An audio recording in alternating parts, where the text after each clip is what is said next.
আচ্ছা, আপনি কি সেই পাবলিক যে কিনা টাকা জমাতে পারলেই সোজা ব্যাংকে দৌড় দেন আর ভাবেন, যাক বাবা, টাকাটা সেভ এবং ইন্টারেস্টও কম? যদি এমনটা ভাবেন, তবে আপনার জন্য একটা দুঃসংবাদ আছে। ব্যাংকে টাকা রাখা আর বালিশের নিচে টাকা রাখা এখন প্রায় একই কথা।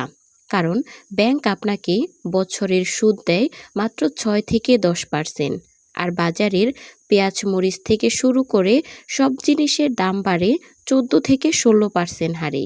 মানে বছর শেষে আপনার টাকার ভ্যালু আসলে বাড়ল না, বরং উল্টো কমে গেল।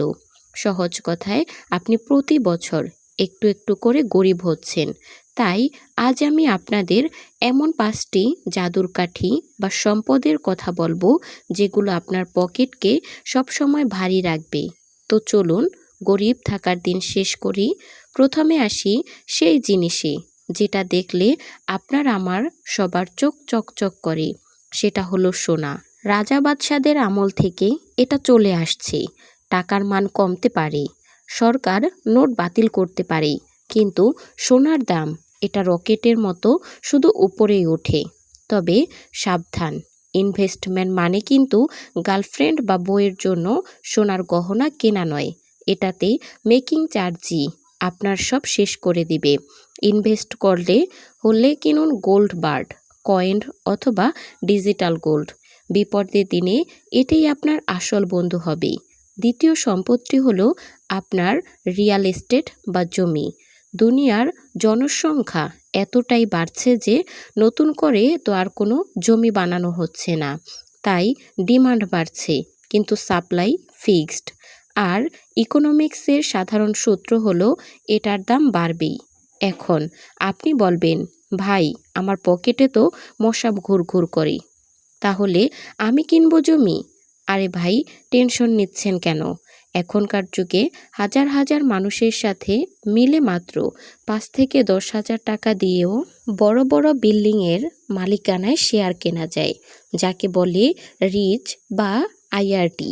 মানে পুরো পিৎজা কিনতে না পারলেও এক স্লাইস তো কিনতেই পারেন, তাই না?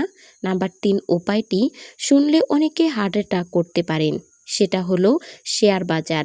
লোকে বলে এটা নাকি জুয়া। হ্যাঁ, আপনি যদি না জেনে আলুর দরের শেয়ার কিনেন, তবে সেটা জুয়া। কিন্তু যদি দেশের সেরা কোম্পানিগুলোর পার্টনার হতে পারেন, তাহলে এটা সেরা উপায়। ওয়ারেন বাফে দাদু বলেন, সব ডিম এক ঝুড়িতে রেখো না। তাই রিস্ক নিতে না চাইলে সোজা ইন্ডেক্স ফান্ডে টাকা লাগান। মানে দেশের সেরা 30টি কোম্পানির সাথে কানেক্ট থাকেন। ব্যাংক যেখানে আপনাকে বছর শেষে 6 থেকে 10 টাকা দেয়, স্টক মার্কেট সেখানে লং টাকা দামে আপনাকে 15 থেকে 20 টাকা পর্যন্ত রিটার্ন দিতে পারে। নাম্বার 4, সম্পত্তি বাজার থেকে কেনা যায় না, এটি আপনার নিজের ভেতরে থাকে। সেটা হলো আপনার স্কিল বা দক্ষতা। দুনিয়া ধ্বংস হয়ে যেতে পারে, শেয়ার বাজার ক্রাশ করতে পারে, কিন্তু আপনার সাঁতার জানা থাকলে তাহলে আপনি কখনো ডুববেন না। ব্যাংকে টাকা জমানোর আগে নিজের মাথায় টাকা জমান। মানে নতুন কিছু শিখুন, ভিডিও এডিটিং শিখুন, কোডিং শিখুন বা মার্কেটিং শিখুন। মনে রাখবেন, দামি কোনো জিনিস কিনলে পকেট খালি হয়, আর কাজ শিখলে পকেট ভরে। পঞ্চম এবং আমার সবচেয়ে পছন্দের সম্পত্তি হলো ডিজিটাল কন্টেন্ট। এই যে আপনি আমার ভিডিও দেখছেন, আমি হয়তো এখন ঘুমাচ্ছি বা ঘুরছি, কিন্তু ইউটিউব আমাকে টাকা দিচ্ছে। এটাকে বলে প্যাসিভ ইনকাম। আজই একটা ইউটিউব চ্যানেল খুলুন বা ব্লগ লিখুন, অথবা ছোট কোনো অনলাইন বিজনেস শুরু করুন। শুরুতে কষ্ট হবে, কিন্তু একবার দাঁড়িয়ে গেলে বস আপনাকে আর পায় কে? ঘুমের মধ্যেও টাকা আসবে। তো বন্ধুরা, সারা জীবন গাধার মতো খাটবেন নাকি টাকার পিছে চড়ে বসবেন? সিদ্ধান্ত আপনার। ব্যাংকে শুধু বিপদের দিনে টাকাটা রাখুন, বাকিটা কাজে লাগান। ভিডিওটি দেখে যদি মনে হয় যে মাথার বুদ্ধি একটু বেড়েছে, তাহলে লাইক দিতে ভুলবেন না। আর কমেন্টে জানান এই 5টার মধ্যে কোন উপায়টি আপনার সবচেয়ে ভালো লেগেছে। সাবস্ক্রাইব করে আমাদের সাথেই থাকুন। দেখা হচ্ছে পরবর্তী কোনো ভিডিওতে। সেই পর্যন্ত ভালো থাকবেন, সুস্থ থাকবেন। আল্লাহ হাফেজ।